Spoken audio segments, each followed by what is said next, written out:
Olá, pessoal. Espero que estejam todos bem. Quem fala é o professor Marconi, né? Então, eu sou o responsável por essa disciplina, na verdade, o coordenador da disciplina Máquinas Agrícolas, a ENGE 631, né? E nesse semestre especial, período especial remoto, obviamente, dadas as restrições aí de enfrentamento da Covid, essa disciplina será toda realizada de forma remota, ok? Então, toda a nossa temática, ela teve que ser é, replanejada, né, para poder atender essa nova demanda, ok? Então, tudo que vocês precisarem em relação à disciplina, vocês vão tratar diretamente comigo, né? Às vezes alguma coisa em termos de nota, alguma dificuldade para acessar o sistema, né? Então, qualquer coisa eu estou à disposição de vocês. Já coloquei no PVAnet o plano de ensino, então fiquem atentos ao plano de ensino. Lá estão todas as informações necessárias para o andamento da matéria ao longo desse semestre, né? Incluindo a questão das avaliações, certo? A gente, hoje, nessa primeira aula aqui, que é uma aula bem simples em termos de conteúdo, né? A gente vai falar um geral sobre mecanização agrícola. No finalzinho dessa apresentação, eu vou falar, né, resumidamente alguns pontos, né, mais importantes do arquivo, né, do plano de ensino, ok? Principalmente a questão de andamento da disciplina, divisão dos conteúdos entre os professores, né? Eu sou o coordenador da disciplina, mas nós contaremos com a presença de alguns outros professores, como o professor Haroldo, o professor Daniel e a professora Flora. Então, nós quatro vamos dividir esse conteúdo. Na verdade, já está dividido, né? Então, nós vamos apresentá-los para vocês dessa forma. Ok, pessoal? Conforme eu já mencionei, essa primeira apresentação, né, dentro da disciplina que chama Máquinas Agrícolas, a gente falar sobre mecanização agrícola, é mais para dar um alinhamento, para fazer um balanceamento, né, do que nós vamos estudar dentro da disciplina, ok? Porque o programa de engenharia agrícola, né, onde nós temos a área de concentração em mecanização agrícola, ele recebe gente, né, pessoas aí com diferentes formações. Recebemos, é lógico, o graduado em engenharia agrícola ambiental, recebemos o agrônomo, o engenheiro agrônomo, né, que são áreas mais relacionadas com a agricultura, mas temos também a presença de outros profissionais, como engenheiro florestal, engenheiro mecânico, engenheiro elétrico. Então, dada essa diversidade, a gente precisa fazer um certo alinhamento, um certo nivelamento, né, melhor dizendo, sobre o que é a mecanização agrícola, né? Então, pessoal, antes de mais nada, já queria começar para vocês mostrando aqui algumas imagens, né, que são, é, elas já falam por si só, né? Acho que a importância aí da agricultura brasileira é fundamental. Todo o Brasil, né, o país, ele tem toda a sua fundamentação histórica baseada aí na agricultura, né? Então a gente, inclusive nos livros de história, a gente consegue acompanhar isso. Lá no ensino fundamental, no ensino médio, a gente vê que até o cenário político do Brasil sofreu e sofre, né, várias influências em virtude aí da produção agrícola, né, pessoal? Coloquei aqui, gente, agricultura, mas na verdade está até errado isso aqui. Acho que de forma mais abrangente é agropecuária, né? Então, nós temos uma diversidade de produtos, né? A gente tem aí questão de a produção direta de alimento para o homem, né? Alimentação também para os animais, produção de fibras, produção de proteínas. E essas figuras eu coloquei, fiz essa seleção para mostrar para vocês justamente essa importância que a agropecuária apresenta para nós aqui no Brasil. Então, essa primeira figura aqui, ela, acho que todos aí já devem ter visto isso pelo menos alguma vez, que fala, né, sobre, aqui inicialmente a gente tem uma linha de colhedoras e logo na sequência aqui, tratores puxando semeadoras. Então nós temos a colheita sendo realizada ao mesmo tempo que o processo de semeadura da nova safra, né, que a gente antigamente chamava isso aí de safrinha. Então a gente tirava a soja, no caso que essas colhedoras estão fazendo, que é colhendo a soja, e logo atrás uma sequência de conjuntos tratores de semeadora fazendo a distribuição de sementes de milho para compor o que a gente chama de segunda safra. Notem que eu falei segunda safra, né? Hoje em dia a safrinha ela acabou virando um safrão, né? E no Brasil nós temos condições edafoclimáticas, né, que são essas condições aí, tanto aí de clima, relevo, solo, nutrição, fertilidade do solo. Nós temos regiões que conseguem aí tirar, às vezes, 3 safras ao longo do ano. Então, isso aí já delimita bem, né, para uma condição que só o Brasil consegue ter, né? Se a gente pegar países aí da Europa como um todo, Estados Unidos, eles não conseguem ter todo esse aproveitamento do solo durante o ano agrícola. É, então a gente fica muito focado na questão de cereais, okay? Principalmente no milho e soja, né? Mas a gente acaba esquecendo de alguns fatores que também são muito importantes, né? Se a gente pensar, por exemplo, 58% do suco de laranja produzido no mundo é aqui no Brasil, né? Em termos de café, por exemplo, 34%, esses valores são aproximados, né, pessoal? 34% do café produzido no mundo é aqui no Brasil. O açúcar, 17%. Então, são outros produtos aí que também têm uma posição de destaque, certo? Na nossa agropecuária, e eles não devem ser esquecidos em momento algum, ok? Fora isso, né, as outras duas figuras aqui do lado estão falando aí sobre a produção de animais, né? Então, a gente tem destaque também na produção de carne de boi, na produção de carne de frango e também em termos aí de produção de suínos, ok? Todo esse conjunto de características que eu mencionei com vocês acaba rendendo para o Brasil aquele alcunha, né, de celeiro do mundo.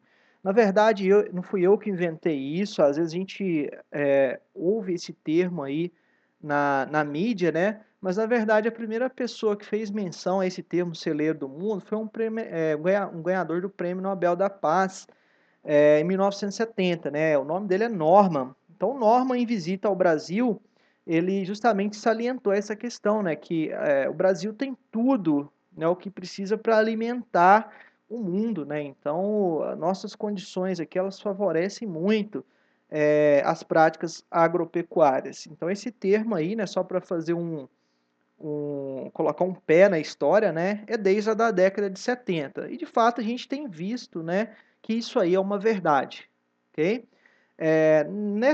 Nesse slide, o que nós temos? Eu arrebanhei essas informações, pessoal, lá na verdade, essa fonte aqui é do Banco Mundial, mas os dados eles vêm da FAO, ok? E nós temos aqui duas curvas, essa curva em preto ela indica a área agrícola e a curva aqui em laranja ou amarelo, não sei, ela representa a produtividade de cereais. No caso aqui, pessoal, é a área e a produtividade de cereais. No caso aqui, a gente está pensando numa produtividade média, viu? No caso, né, você pegou todos os cereais que tinha, soja, milho, feijão, arroz, trigo, e fez uma média, ok? Esse valor, às vezes, não vai ter tanto significado, né? Geralmente, analisamos de forma estratificada cada um dos cultivos, né? Mas em termos de indicador é bem interessante, né? Porque a gente tem uma noção aqui, ó, que ao longo dos anos nós tivemos um ganho acentuado em produtividade, né? E a gente consegue inclusive delimitar mais ou menos onde aconteceu isso, né? Foi um pouquinho antes aqui da década de 80, né, pessoal? E a gente acompanha também um avanço da questão da área agrícola utilizada para produzir esses cereais, viu, pessoal? Esse valor aqui é um valor estimado, então a gente percebe que existe sim uma expansão horizontal, ou seja, estamos agregando terras ao sistema de produção, só que nós temos também uma expansão vertical. Nós estamos conseguindo produzir mais por unidade de área, né? A gente, quando divide a produção pela área, nós temos a produtividade. E essas informações, quando alguém da área agrícola vê isso aqui, ele fica muito entusiasmado, porque é uma tendência crescente, né? Então, o Brasil, ele se firma como qualquer qualquer outra menção que seja feita anteriormente, ele se firma como um país aí que tem de fato essa questão de ser o celeiro do mundo, né? Então tá chancelando o que foi dito aí anteriormente, né, pelo Norman, né, na sua visita aqui no Brasil. Então o Brasil tem cerca de 850 milhões de hectares, então pensando no território total. E se vocês pensarem, pessoal, essa curva onde está representando a área agrícola aqui, ela está representada no percentual do terreno, percentual da área, ok? Esses valores aqui, eles não são os mais recentes, viu? Mas e também não são os mais recentes e são valores estimados, no caso esse último aqui. Um levantamento mais preciso feito no final do ano passado pela NASA, por meio de Myers, falou que a área ocupada, na verdade, ela está aqui entre 7% e 8%. Então, a gente ocupar entre 7% e 8% do território nacional para produzir cereais, para produzir alimento, né, isso aí é um valor interessante. Mas interessante em relação a quê? Se nós buscarmos lá na Europa e também na América, nos Estados Unidos, né, eu coloquei aqui alguns exemplos para vocês, ó, vamos jogar a turma lá do continente europeu. Onde que eles estão? Nós temos aqui Alemanha, Espanha e França, né, estão na faixa, até a década de 90, eles estavam aí entre 30% e 35%. A Espanha teve uma queda, ok?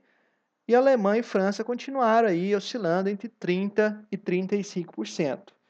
Pessoal, essa é a mesma informação do slide anterior, né?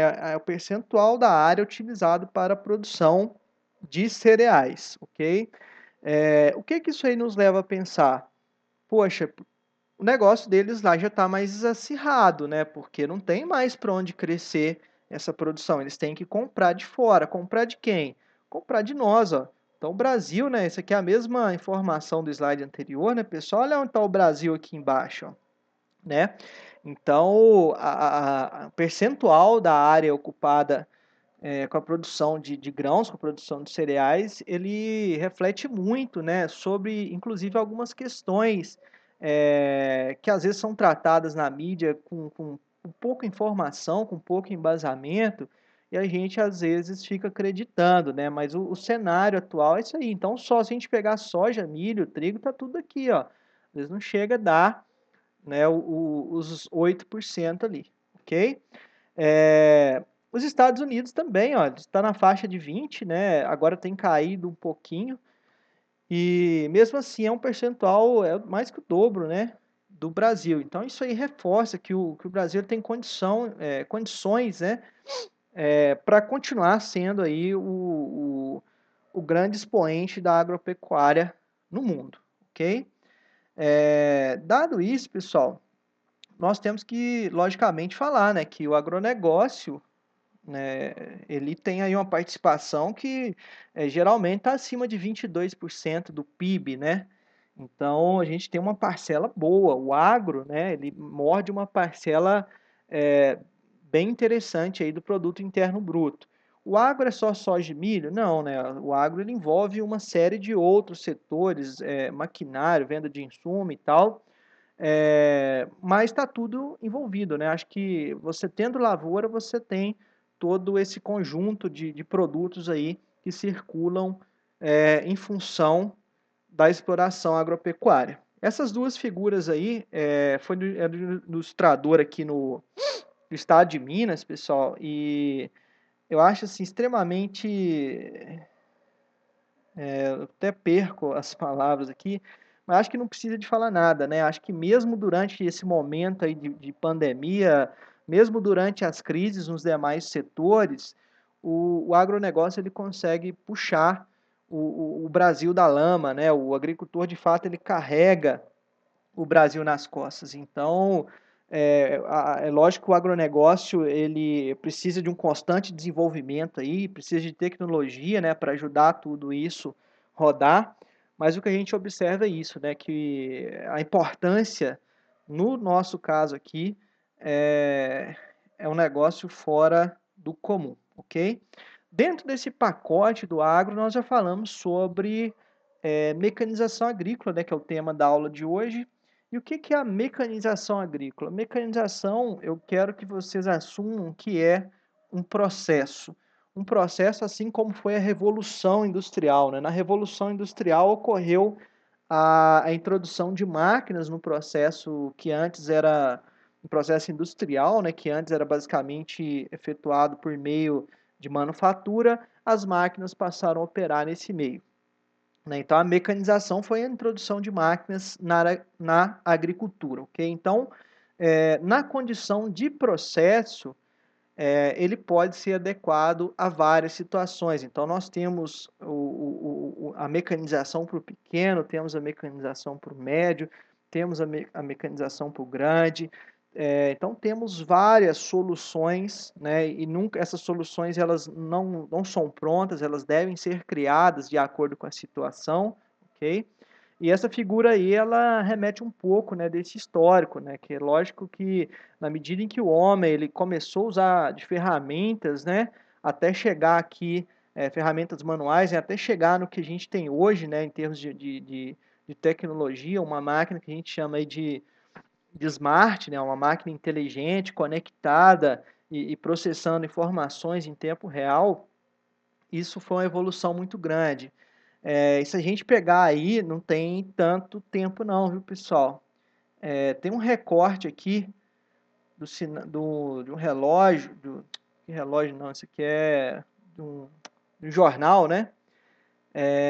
Esse jornal aqui é de 24 de abril de 1968. Ele fala o seguinte: escassez alimentar no Brasil. Talvez para vocês fique um pouco pequeno aí, mas fala aqui, ó, no começo: o Brasil terá de multiplicar por 10 a sua atual produção de alimentos ou será forçado a parar o surto de industrialização por falta de divisas para pagar o crescente volume de importação de alimentos, né? Então, olha esse cenário, uma notícia de 52 anos atrás, né? Falava-se de escassez alimentar.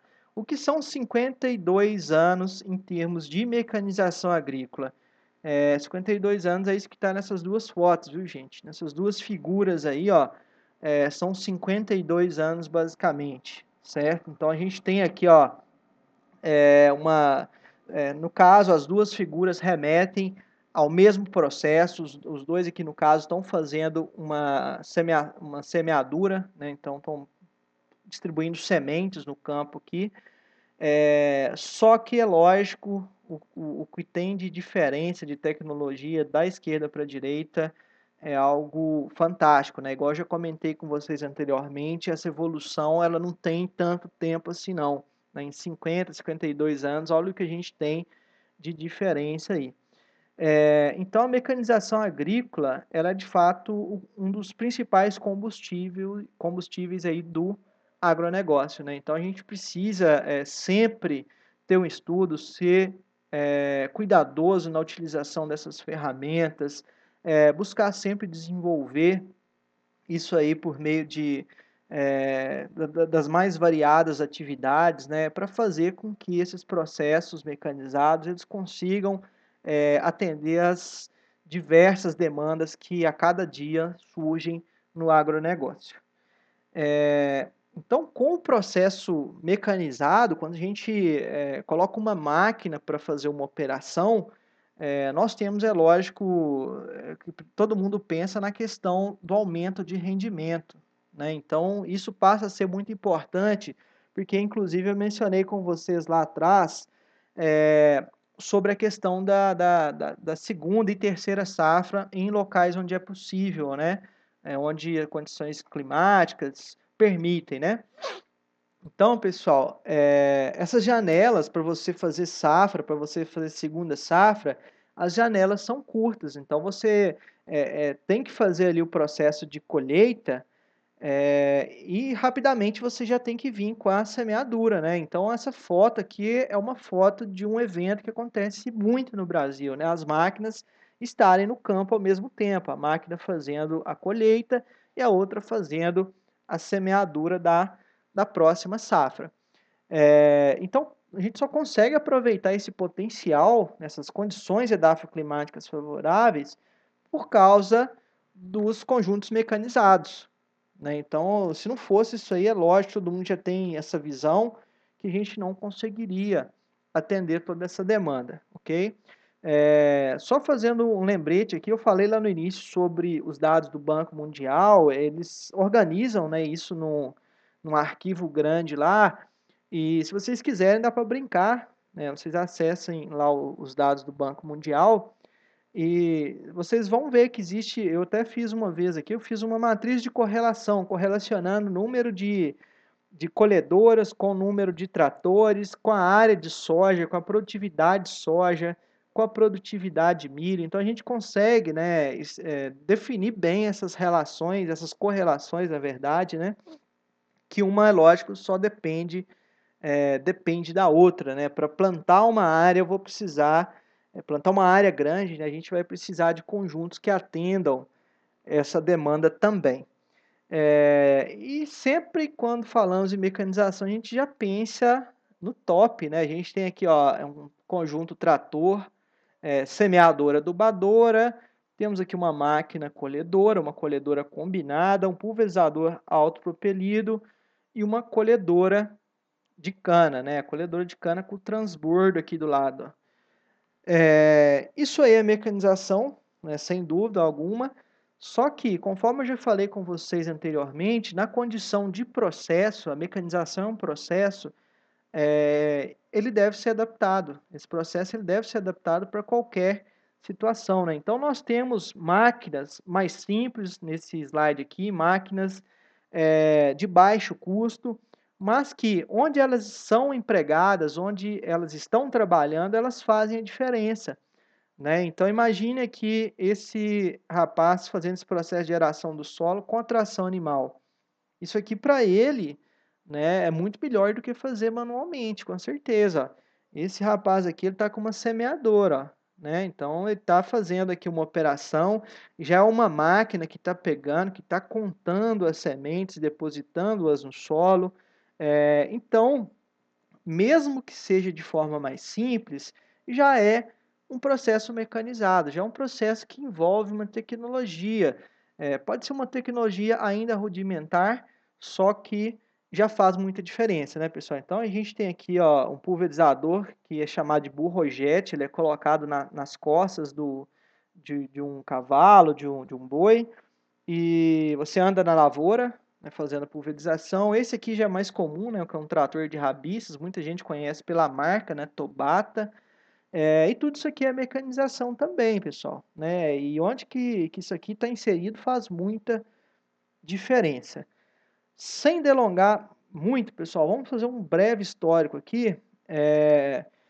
Quando o homem passou a dominar, né, as plantas, que ele começou a conseguir, de fato, tirar uma planta da natureza e colocar ela no ambiente ali mais exclusivo, ter mais controle, é lógico que ele já precisava, de ferramentas para fazer isso, né? Essas ferramentas, lá no início, se tratavam de utensílios extremamente rudimentares, às vezes é próprio pedaço de árvore, né, um galho de uma árvore, ela era utilizado para você ir cravando no solo e fazer um processo ali de revolvimento superficial, né, porque sabia-se que precisava daquilo para criar uma certa condição para o desenvolvimento das plantas, né. Então, já na 300 antes de Cristo aí na Mesopotâmia, já se tinha aí a questão de arados mais rudimentares, né? Ele já tinha uma forma mais específica, já era um elemento concebido para ser tracionado, inclusive, por animais. Então, já tinha isso lá antes de Cristo, né? Então, isso aqui ainda não era uma máquina, viu, pessoal? Faz parte da mecanização agrícola, mas é um implemento. Máquina, eu tenho um exemplo para vocês aqui do século XVIII. Tem um cara que fez a primeira semeadora do mundo, né? Que se tem notícia, na verdade, que é o Jethro Tull. Inclusive é nome de uma banda, né? Às vezes o pessoal costuma sempre brincar nessa parte aí. Então essa aqui foi a primeira máquina, né? Na condição de máquina, o que que ela faz? Ela já tem elementos, mecanismos que exibem entre si um fluxo de energia, exibem entre si uma relação de movimento, né? No caso, esse movimento nessa máquina aí, ele é utilizado para fazer a dosagem e a deposição das sementes no solo. Então, a gente já tem uma máquina, né, que é um pouquinho mais complexa, né, do que aquele arado rudimentar apresentado no slide anterior. Dando sequência aqui na nossa ordem cronológica, né, um outro evento bem interessante é a questão da trilhadora. Trilhadora é basicamente uma máquina, certo, que faz a separação do grão, né, ou dos grãos, melhor dizendo, da unidade em que ela se encontra aprisionada, né? Pode ser então uma vagem, pode ser uma espiga, pode ser uma espigueta, pode ser um capulho, né? Dependendo do que for. Então, essa máquina que faz esse processo, ela recebe o nome de trilhadora, e inclusive às vezes ela já vem com mecanismos ali que fazem o processo de separação e limpeza. Porque a gente, quando faz o processo de colher algo com a finalidade de utilizá-lo para alimentação ou para algum outro fim, né, nós queremos o grão limpo, né? Então a máquina ela já pode também realizar isso, né? Então nós temos uma trilhadora estacionária, que isso aí já no século XIX foi um ganho enorme, né? Isso aqui antes era cortado manualmente e depositado nessa máquina, né, pessoal? Então, isso aqui já representa um ganho interessante. Para resumir um pouco nossa aula aqui, dada a natureza do ensino à distância, já coloquei na forma de tópicos, a gente tem alguns pontos aqui que cabe ressaltar nesse momento, né? Então, no ano de 1810, tem a questão do primeiro arado a vapor. O que era o arado a vapor? Esse arado a vapor, ele é basicamente um arado de aiveca que era tracionado por carretéis enroladores. Igual quando vocês têm um guindaste, né, que puxa um cabo de aço, que enrola um cabo de aço, essa força de tração era utilizada para ficar puxando o arado de um lado para o outro no terreno. Então, as máquinas ainda não tinham capacidade de autopropulsão como tem hoje, que você acopla o arado ao trator e o trator arrasta diretamente, né? Nessa época aí, nós ainda não tínhamos a tecnologia necessária para ter máquinas que fossem eficientes em produzir aí tração, né? 1834, uma segadora tração animal. Então, naquele slide anterior, quando nós falamos da trilhadora, o processo de segar é justamente cortar a planta rente ao solo. Então, a planta é cortada e levada para a trilhadora, né? Lá iria ocorrer a questão da destacar, né, o grão da vagem ou da espiga ou da espigueta que fosse. Em 1844, nós tivemos aqui, né, a Case, ela já inaugurou aí a sua fábrica de trilhadoras, né, lá nos Estados Unidos. Em 1876, nós tivemos a invenção do ciclo Otto, né, isso aqui é um evento interessante, eu acho que para a humanidade como um todo, né, porque a gente conseguia obter potência de uma forma muito compacta. Isso acabou expandindo o leque de possibilidades para a gente inventar máquinas, né, ou melhorar as que já existiam. Então, o desenvolvimento tanto do motor de ciclo Otto como o do motor de ciclo diesel, né, que vem um pouquinho depois, eu vou falar com vocês, foram eventos aí importantíssimos. 1880, né, o aparecimento dessas colhedoras tracionadas, ó, por animais. Então, essa máquina aqui, pessoal, ela já fazia aqueles dois processos de segar e de trilhar, né, numa mesma montagem. Então, a própria máquina, ela cortava o material aqui, ó, nessa plataforma, e esse material era conduzido, né, por mecanismos até o interior da máquina, onde era feito aí o processo de arrancar o grão da espiga, de arrancar o grão das vagens, né, de fazer o processo aí de trilha, ok? Então isso aqui foi um ganho muito grande, né, pessoal? A gente já não precisava de recortar mais, de cegar essas plantas do campo manualmente, de fazer leiras, né, e carregar e alimentar manualmente uma trilhadora estacionária. Então isso aqui já foi um evento bem interessante. Conforme já falei com vocês anteriormente, né, a questão do motor de ciclo diesel, né, ele é um motor aí que é bem interessante para as máquinas, né, foi quase já na virada aí quase no século XX, né, mas foi em 1892, século XIX ainda.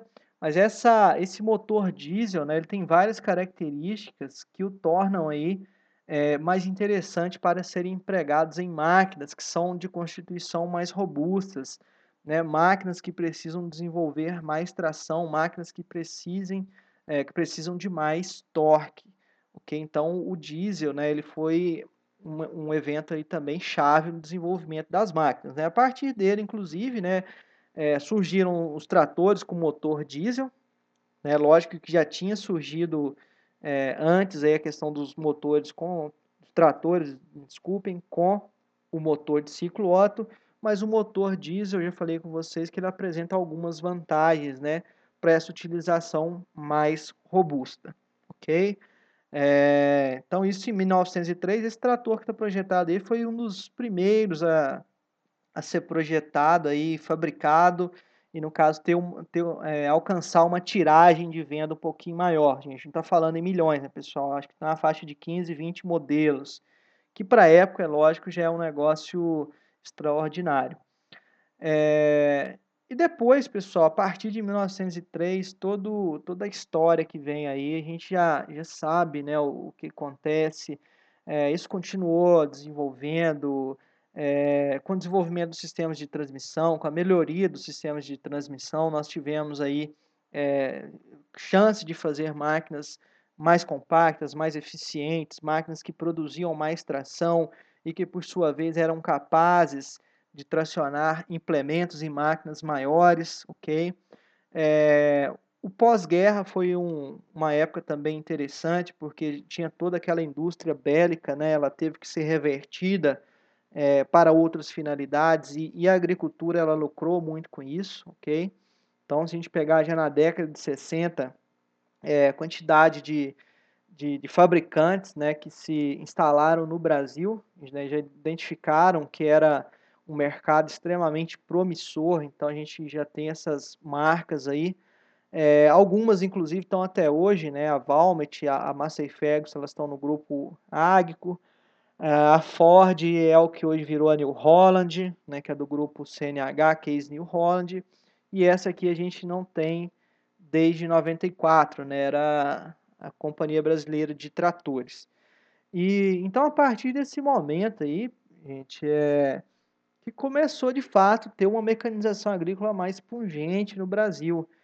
Existia trator no Brasil antes da década de 60? Existia, só que eram frutos de importação, né? Então era caro você trazer um trator de fora. Com a implantação dessas empresas aqui, ficou mais fácil o acesso a esse tipo de máquina, né? Então, já alguns outros eventos, só para a gente fechar aqui, né? Após a década de 80, teve um grande impulso aí, em função da facilitação, né, da importação de outras máquinas agrícolas. Então, a gente já não contava só com aquelas que eram produzidas no mercado, produzidas dentro do território, né?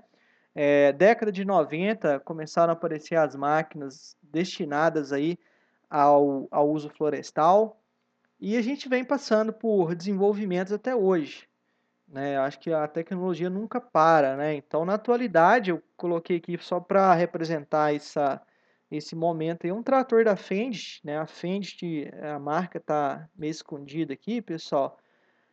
Mas a Fendt, ela é uma marca europeia, né? E direto ganha aí como a melhor máquina da agricultura, né? Um trator extremamente diferenciado. No Brasil agora ele está com o modelo, um 1050, direto ele aparece aí na AgriShow e enfim, ok?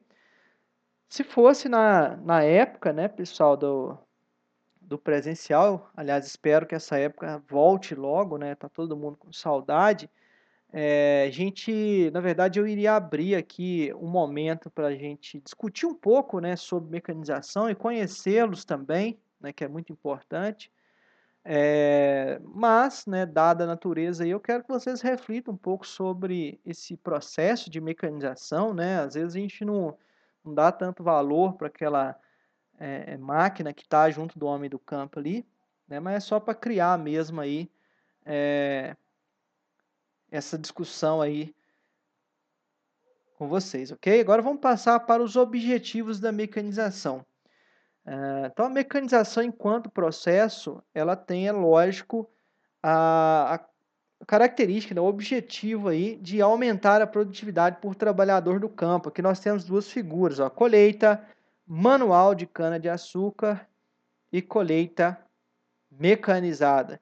Olha a situação desse indivíduo, né? Isso aqui é um negócio difícil, pessoal. Não sei se alguém já teve oportunidade, né, talvez nem de colher, mas de passar perto de uma lavoura que está sendo colhida aqui manualmente. Aqui na Zona da Mata a gente ainda encontra isso, viu? Mas é um cenário desolador, né? Isso aqui a gente fica triste de ver uma situação de trabalho desse tipo, né? Inclusive, em alguns estados, como São Paulo, a gente já tem uma mudança, né? A colheita mecanizada, ela está bem implementada. Em São Paulo ainda tem algumas regiões que são colhidas aí de forma manual, mas isso aqui faz toda a diferença, né? Esse cara aqui, ó, se ele pegar a energia que ele tem e vier para dentro de uma máquina dessa, ele consegue render muito mais. E isso que a gente precisa. Novamente aqui, né, tornar o trabalho menos árduo, aproveitando o gancho já do slide anterior, né? Não é um processo manual, tração animal, né? Mas aqui ainda é feito muito esforço, pessoal. Novamente, eu não vou falar se alguém já teve a oportunidade de ficar guiando esse arado aqui. Ele exige força, né? Quando você vai manobrar, às vezes vai fazer alguma curva, é necessário você interferir ali com a sua força, então é desgastante, né? Então a gente não consegue ver esse trabalho aí como atrativo, né? Então essa mesma operação está aqui embaixo feita, ó, por um trator agrícola, né? A gente tem um arado aqui que tem 6 elementos, né? Olha o rendimento que ele tem, bem maior do que essa pequena faixa aqui. E é lógico que as condições de trabalho aqui são extremamente favoráveis. Outro ponto que é fundamental é a qualidade das operações. Aqui eu coloquei duas figuras, na verdade, que falam sobre semeadura, né? Então, nós temos aqui um item importante quando a gente faz estabelecimento de uma cultura, que é a regularidade de distribuição de sementes. Essas sementes, é lógico, vão originar as plantas, né, vão germinar, emergir e dar origem às plantas, e isso aí está condicionando a sua produtividade, né? Então, tendo mais regularidade de distribuição, eu consigo alinhar todos os parâmetros para ter também mais produtividade. Uma planta ficou perto da outra, olha o que já acontece com o componente de rendimento das espigas, já fica uma espiga menor, então a gente já não segue, né, prontamente aquilo que é necessário. Então a máquina ela consegue fazer isso de forma rápida, de forma atrativa, de forma ergonômica e com a qualidade muito superior, né? A gente não tem o que confrontar dessa afirmativa. E outro objetivo, né, que vocês já sabem, é a questão de ergonomia e conforto. Esse trator que está aqui é um Class, né, um trator também europeu, e a gente vê uma máquina dessa aqui, você fica chocado, né? Parece uma nave, né? Cheia de botões. O esforço que a gente faz para operar um equipamento desse é mínimo, né? Lógico que direção é hidráulica, eletrohidráulica, os acionamentos são todos elétricos, eletrohidráulicos também. Então isso aqui é muito fácil de operar. Acho que todo mundo né, que tiver a chance, né, de escolher ou trabalhar de forma braçal ou trabalhar no trator, lógico que vai optar por trabalhar dentro desse equipamento. Listei aqui agora, só para a gente fechar a parte mesmo aí de apresentação, alguns desafios da mecanização agrícola, que acaba que todo mundo fala sobre isso aí, né, que é a questão do preço dos equipamentos e também que a gente chama aí do custo operacional, né, não é só o preço de aquisição, tem o custo, né, inerente aí à propriedade da máquina, que vai mandar muito também, né. Então, dentro desses custos aí, existe um custo com combustível que acaba sendo um dos principais vilões, né. Às vezes 50% do preço do custo operacional de um equipamento agrícola, ele vem de combustível, né. Então a gente tem que tomar cuidado, por isso, sempre buscar, soluções que forneçam rendimento adequado e que sejam econômicas no uso, do combustível, ok?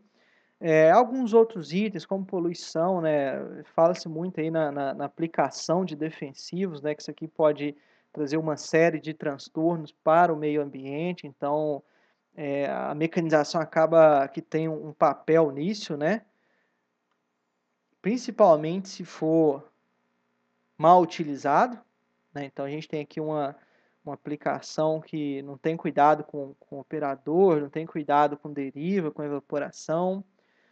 Outra questão também que acaba sendo um desafio, dependendo da região, para a nossa região aqui da Zona da Mata, é a declividade, né? Isso aqui é até crime, ó, você fazer aração de terra morro abaixo, né? Por quê? Porque você tem aqui com com a água, né? Esse solo ele vai descer todo aqui para a parte mais baixa do perfil, né?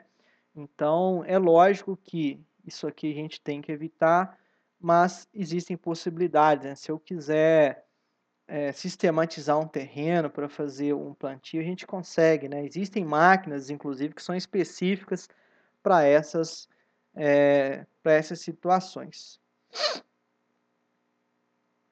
E para fechar, né, junto aí do item que também estava junto com essa imagem, que eu acabei adiantando ela um pouquinho aqui, mas é a falta de treinamento. Vou aproveitar para falar aqui de uma conversa que eu tive, não vou mencionar o nome, porque tudo, mas é o cara que mais vende John Deere fora dos Estados Unidos, né? Aqui brasileiro. Ele falou o seguinte, ó, o que a gente tem de tecnologia numa máquina agrícola é uma lebre.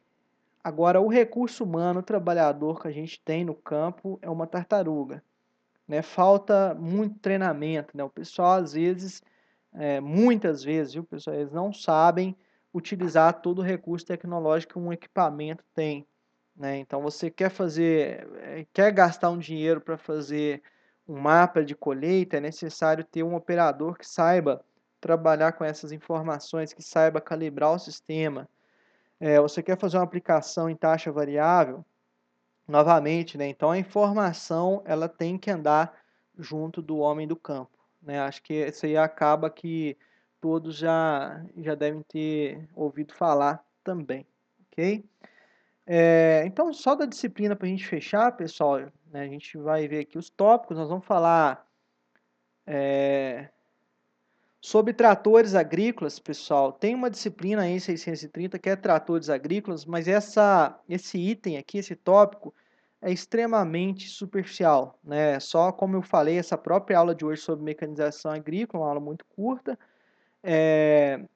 ela englobaria também, no caso, a parte prática, a visita ao laboratório de mecanização, onde a gente iria ter um contato mais íntimo com o trator agrícola. Nós iríamos chegar de fato, encostar no trator e ver quais são os componentes, como que os implementos e as máquinas vão ser utilizados no trator, ok? É lógico que a gente não tem ideia nenhuma de causar sombreamento com a EN630, ok? Eu vou tentar fazer isso aqui para vocês, gravando com o celular. Vamos falar sobre máquinas e implementos para preparo inicial, máquinas e implementos para preparo periódico. De fato, a disciplina começa daqui para frente, né, pessoal? Capacidade operacional das máquinas agrícolas, máquinas para distribuição de fertilizantes e corretivos, máquinas para plantio e transplantio, máquinas para semeadura, máquinas e implementos para cultivo mecânico. E os três últimos itens aqui seria a questão do cultivo químico, né, os equipamentos, as máquinas que fazem esses processos, máquinas para colheita e fechamos com a parte de custo operacional, né? Saber quanto aquele equipamento vai custar para o seu dono. Programação de aulas, conforme eu já comentei com vocês, né, somos 4 professores, eu sou o coordenador, essa primeira semana aqui está comigo, né, do dia 9 ao dia 13 de novembro. Na semana que vem, de 16 a 20, a professora Flora, ela entra com vocês aí no preparo inicial e fica também no preparo periódico na semana seguinte, né, na semana do dia 23 ao 27. Depois vem o professor Haroldo para falar sobre capacidade operacional, o professor Daniel para falar sobre máquinas para distribuição de fertilizantes e corretivos, e também sobre máquinas para plantio, semeadura e transplantio. Eu retorno com vocês só no ano que vem, né, na semana aí do dia 11 ao dia 15 de janeiro, falando sobre cultivo mecânico, depois cultivo químico, máquinas para colheita, e nós vamos fechar aqui com o professor Haroldo falando sobre custos, ok? Desculpa, pessoal, essa última semana aí, que é do dia 8 ao dia 2, eu marquei aqui como livre, porém, na verdade, essa é uma semana que vai ficar aí à disposição para quem quiser marcar seminário, algum tipo de trabalho que envolva apresentação. E isso está relacionado com o próximo item que eu vou mostrar para vocês, que é a parte aqui das avaliações. Nós teremos 3 provas na disciplina ENGE 631, né? Essas são as datas iniciais, dia 9 de dezembro, dia 20 de janeiro, dia 10 de fevereiro do ano que vem, né? Essas duas datas aqui, é lógico. E essas 3 provas, cada uma tem um valor de 25 pontos, e 25 pontos, né, os restantes aqui, eles ficam para exercícios e atividades. Como somos 4 professores, né, a gente vai ter mais ou menos aí 6 pontos para cada, né, pessoal? Então, toda essa questão de data, de quando serão essas atividades, também o assunto vai depender, né? Então, a gente deixa isso aí a definir. Por exemplo, eu poderia já dar uma atividade para vocês essa semana para fazerem alguma pesquisa, para apresentar um seminário lá na última semana de aula, ok? Mas eu não vou fazer isso, já adiantando, só para saber mesmo como a gente trabalha em termos de sistema de avaliação. E é isso, pessoal. Eu agradeço aí a atenção e a paciência de vocês e até a nossa reunião semanal, né, o nosso encontro síncrono. Então tá aqui o e-mail, né, as salas aqui acho que não precisa. Esse telefone aqui também está antigo, mas eu também não estou na sala. E é isso, ok?